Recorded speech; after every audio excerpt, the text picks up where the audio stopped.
morning mga katropa, change color tayo nito ulit. Isang PCX 160. So, nagustuhan ng may-ari yung proposal ko na candy red na kung gusto niya. Dahil gusto niya yung unang kita pa lang niya sa kotse na may candy red.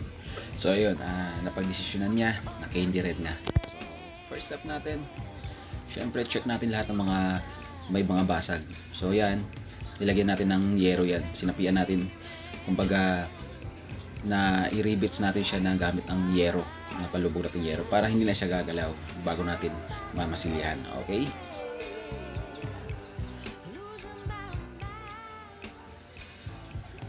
So ganito ang itsura niya, mayroong yero na nakasapi. So pinakita ko lang sa inyo kung paano ko siya nire-repair. Ayan. Yan basta-basta natatanggal guys. Talagang maganda ang kapit yan, mas strong bago siya mamasilihan. Okay? Then after natin mamasilihan, pa-primeran natin para solid at solido ang gawa. Okay, yan, hindi na yan gagalaw, parang bago na yan siya ulit. Good day sa inyong mga katropa. Meron naman tayong dito new project. It is a PCX 150 ba? Pero alam ko 150 PCX. Yan, flarings to siya ng PCX, so madami na kasi siyang tama. Ayan, dating kulay niya is pearl white. Tapos gusto ng may-ari igagawin nating candy red. Ito mga flarings yung iba. Ito naman yung pang-ilalim. So waiting ako dun sa isa niyang flarings na pang-ilalim. So mapapansin nyo guys. So ang dami niyang tama, no? Ayan, may biyak siya. So naano na natin to siya kahapon. Nalagyan natin ng lock or yung rivets. Ayan, so na-rivets ko na yan. Na-repair ko na yan. Na-mekos ko na yan. Ayan. Wala na ako sabi talaga dyan. Talagang sobra talaga tama niyan. Malupit talaga yan dahil lowered yarn. So ganyan talaga ang mangyayari kapag lowered ka insan.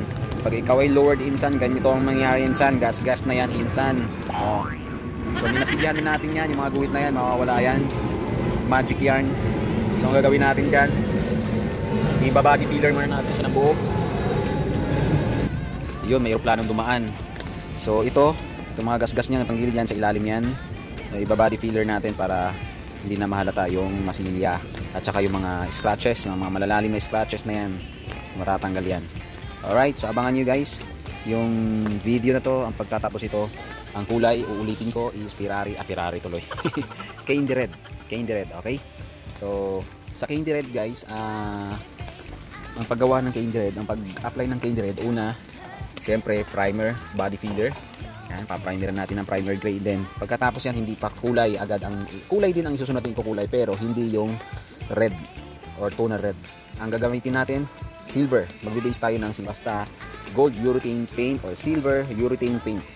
Pero pag ganitong mga pearl white, ang i-base coat naman nito, pwedeng silver, pwede ring white. Bago yung pinaka pearl white. Alright? So meron pa siya ditong pipintahan natin, crankcase.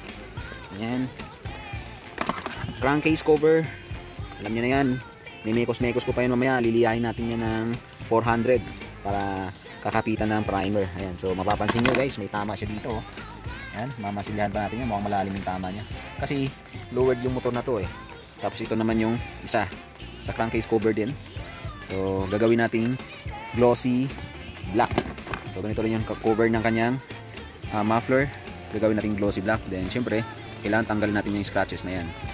Ayan, medyo malalim na unti. So mamasilihan natin yan. So gusto niya lahat ng flat gagawing makintab. Alright, so ito naman yung aparan. Gagawin din natin yan yung pinaka silver nya. Gagawin natin syempre candy red.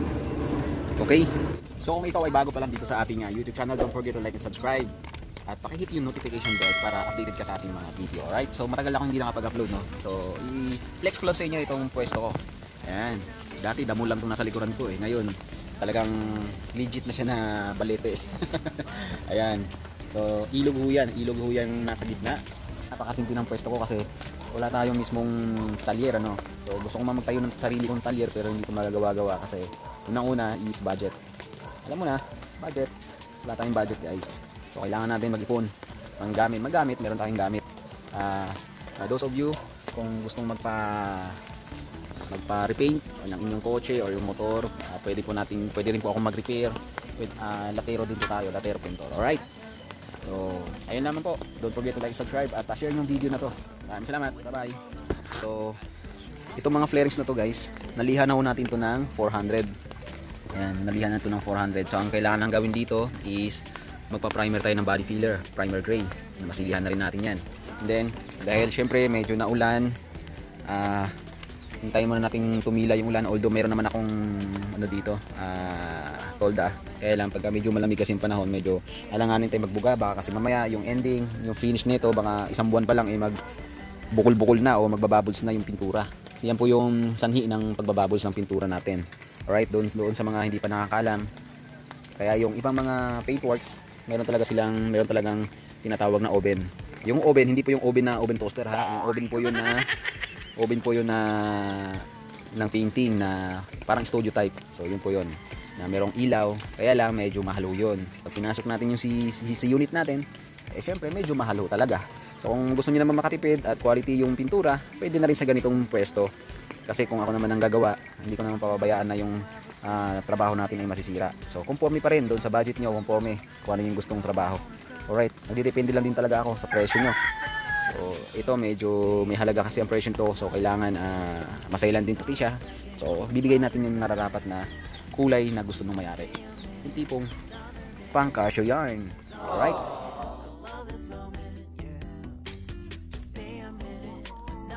ngayon ko lang napansin guys, may butas pala tong, hindi pa naman talaga siya butas pero may crack na tong kanyang crankcase, itong PCX na ating customer. So inihit gun natin kasi makulim din yung panahon ngayon eh. Medyo makulim din yung panahon, so pangit magmasilya tayo ng malamig, baka pangit hindi makalapat ng maigi. So kailangan i-hit gun natin para makalapat ng maigi. Kailangan painitin ko yung crankcase. Ganito rin yung kanyang cover ng muffler. Ayan, daming gasgas, daming mga so ang gusto niya gawing glossy black, high gloss na black. Ayan, mga sayad-sayad, mga natumba. Ayan, pamasilihan natin yan guys. Alright, so semi customize na rin itong gagawin natin, custom paint. Ayan, so nga pala guys, ang ating ERB custom paint ay papalitan ko na soon ng Airgem Works, Airgem Paint Works. Airgem Paint Works. So papakita ko sa inyo yung crack nya. So ayan yung crack nya. So, siguro natumba to noon or sumayad to sa kasi lowered kasi ang motor niya eh. Kaya malamang tinamaan. So mamasilihan na rin to, pati tong cover niya nito. Ayan, gagawin din natin tong glossy black, all black siya, pero mas prefer ko dito yung gawin tong candy gold, candy red na crystal effect. So tingnan natin. Syempre, dilinis na natin yung spray gun natin guys, para nang sa ganun maganda ang buga, pantay ang buga, talagang solid. So itong part na to, itong black na to, dahil wala pa siyang paint, so ang first step natin dyan is PP primer. Kailangan may PP primer muna para dyan kakapit yung primer surfacer bago mamasilyahan. Okay, so ayan na, dilinis na natin at after maliha, nilinis natin yung mga bawat flares niya. So dito na nagbubuga na tayo na primer. Okay, so talagang na-max ko na yan. Sobrang galing na Pinoy na yan. Yan, mixing na yan. Mixing na yan. Ano ba to? Ang ginawa ko dito guys ay yan, ito na yung silver. Yan, silver na yan. Okay, bibilisan natin dahil ayaw ng mga customer o yung mga manonood natin ay mabagal na proseso so tagal ng video. Ayan, okay. So ayan na, mixing ulit, mekos, tornado, sobra galing na yan, tornado na yan, yung red na yan, toner red yan mga kaibigan. Ayan, so lumabas na yung pagka-candy red niya. Alright, ito naman yung isa. So lahat yan guys, so on so forth, yan ang ginawa natin. Tapos ito na, yan na yung bago top coat. Ayan. So ito naman, tornado na natin yung top coat niya para nang sagan may matapos na natin yan. Sobra galing at Pinoy yan, gawa Pinoy yan. Okay, maraming salamat sa panonood. So ito na yung after ng top coat guys. Yan, super ganda na yan, apakaangas. Yan na po yung top coat natin, top coat finish. Ayan. So, kintab, di ba? Ang ganda. Talagang, sabi nga ng iba, kukupas daw yan pag nainitan. Hello. Pag Ansal Top Gear or Ansal Car Show 001, number code 001, hindi ho yan kukupas. Lalo't umiinit, lalong gumaganda ang kintab niyan. Alright, so dito sa part na to guys, linisin natin yung kanyang, nilis ko rin yung kanyang internal organs baga. So ito na yung kalabasan na yan. Siyempre, minashing natin yan, linis natin para talagang totally refresh yung kanyang motor. Alright, bago natin ikinabit yung mga flarings. Bye-bye! Ay, tapos na.